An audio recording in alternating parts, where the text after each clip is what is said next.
Aries, hi! Welcome to Mr. Queen PH at ito ang inyong energy update for April 16 to 30, 2024. So this is a general reading.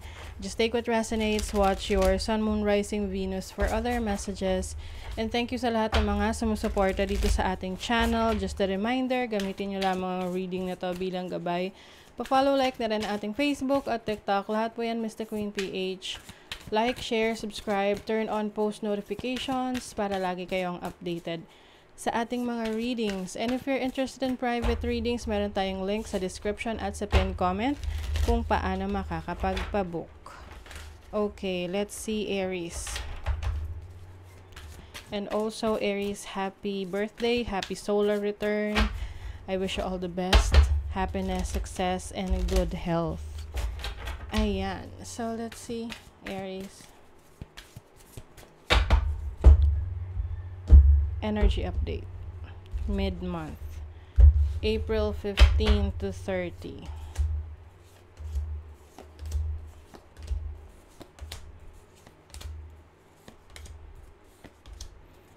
Okay. So, when it comes to your career, kailangan kayo ay medyo mag-ingat sa mga sisimulan nyo, susubukan nyo ng mga investments, okay? Pag-isipang maigi, and also yung pagmamanage nyo ng pera, lalo na at ngayon ay Mercury retrograde, medyo maging extra careful.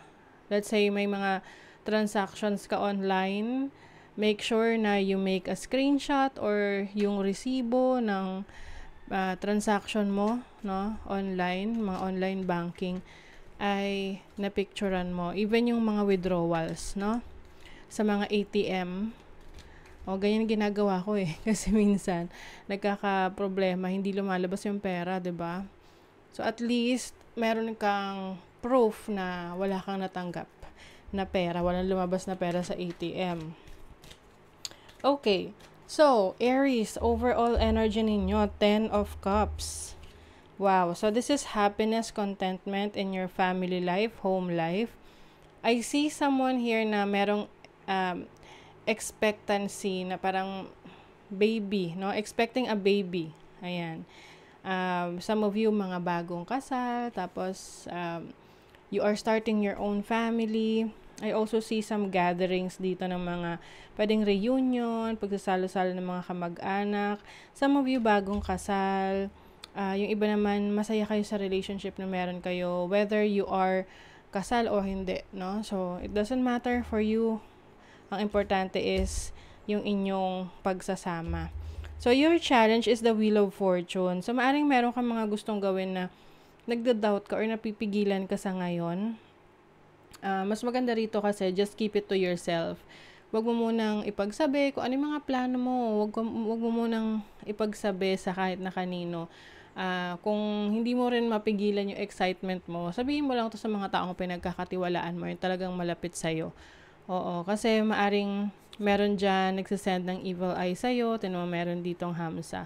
So, it's like protection for you against mga energies ng mga naiinggit, no, yung mga evil eye, ganyan. So, whatever your plans are, keep it to yourself and work in silence, no? Gawin mo yon ng tahimik lang, and then once you've finally done it, saka mo sabihin, saka mo express, saka mo i-post, para tapos na, no? Wala nang pwedeng kumontra. So, your opportunity is the Four of Pentacles. So, this is financial stability, financial abundance. And I think sa ngayon, no, wala kang pinapalagpas na opportunity sa career mo, sa trabaho mo, sa pinagkakitaan mo. And kahit naman na marami kang inaasikaso ngayon, kaya mo siyang i-manage, kaya mong i-handle. And some of you, maaring magiging focus nyo ngayon is magtipid, no? Or mag-save ng mas marami na pera. Oo.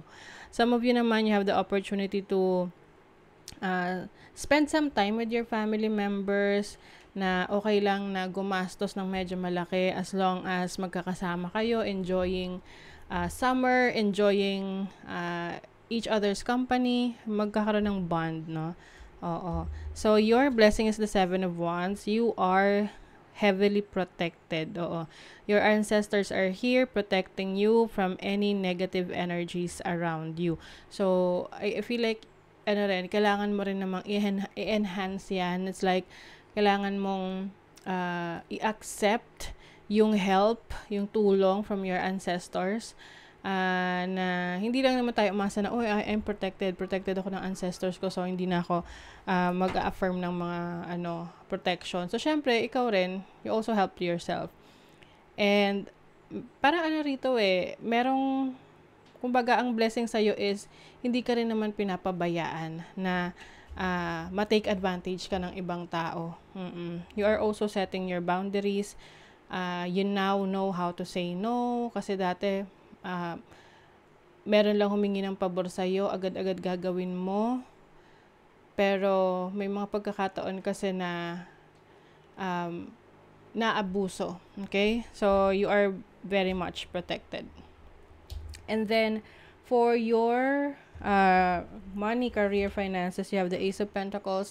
May bagong project, bagong trabaho, bagong negosyo, bagong opportunity for you to earn money. With the Seven of Swords, mag-ingat lang sa mga offers like mga investments, lalo na kung ito ay yung medyo skeptical ka, or parang there's something fishy. Oo, kumbaga pigilan mo muna yung sarili mo, kailangan mong pag-aralan muna lahat ng mga susubukan mo. Kahit kahit hindi yan investment, kahit negosyo, na halimbawa nagkaroon ka ng puhunan, let's say 10,000, tapos gusto mo agad na gamitin siya sa business ng ura-urada, hindi mo pinag-aaralan yung papasukin mo, 'di ba? So, kailangan kalmahan mo lang dahil baka magkamali ka rito, no? So, be very careful. And also, yung iba sa inyo ng mga bago pa lang sa work, yung mga nasa kalilipat ng bagong trabaho, ng bagong company, or this is your first job, medyo mag-ingat sa mga taong pagkakatiwalaan mo sa workplace, kasi some of them, no, meron ditong hindi magandang intentions towards you. So, maaring meron ditong magchichismis or sisiraan ka, so be very careful. So, sa relationship, teka lang, kuha tayo ng cards muna for your money, career, finances. Ano pa yung message para sa mga Aries? Ayan, pay attention. Be careful. Diba? Be careful in making decisions with your finances. Ayan. Prioritize muna yung needs mo bago yung iyong wants. Oo, pay attention sa mga red flags.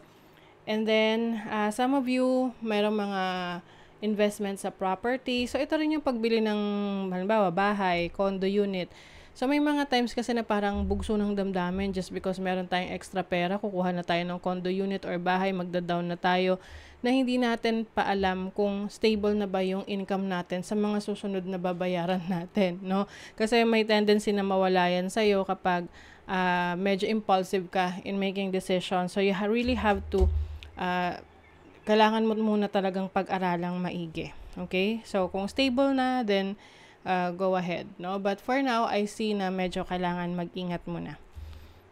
Okay, so for your love life, you have the Nine of Swords and the Five of Cups. So, some of you Aries, possible na merong pagdadaanan na issue with someone that is close to you, or pwedeng romantic connection, ganyan. Merong losses dito So, pwedeng magkakaroon kayo ng power struggle, kung sino mas magaling, pataasan ng pride, na kayo rin mismo yung mahihirapan, 'di ba? Lalo na pag parang nagpapataasan kayo ng pride instead na merong isa na maging humble enough to to make things work sa relationship, mag-sorry kung siya yung may kasalanan, 'di ba? So, let's see ano pa. Kasi maayos naman to. Kailangan lang talaga merong may magpakumbaba. So, past life. So, yung iba sa inyo, matagal na kayong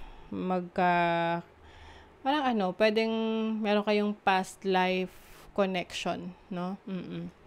Stalking, o may stalker kayo. Siguro yung iba sa inyo rito, hindi nagpapansinan, pero inaalam nyo kung ano yung nangyayari sa kanya-kanya ninyong profile or social media. And some of you naman, maaring merong ditong nagsisisi from the past. Oo, that's what I'm sensing. Yung iba lang sa inyo, no? Ngayon, inaalam niyo kung anong nangyayari sa buhay mo. Kasi gusto niyo malaman kung ikaw ba nagsisisi ka rin. O, diba? You are healing. Yes. Healing from your past, healing from anything that has hurt you, pwedeng physically, mentally, emotionally. Ayan. So, ito yung very important din for you, Aries, to study, no? Lahat ng mga susubukan nyo ngayon, especially sa career, business, investments, pag-aralan mo ng maigi. Okay? So, that is your reading, Aries. Thank you so much. Bye!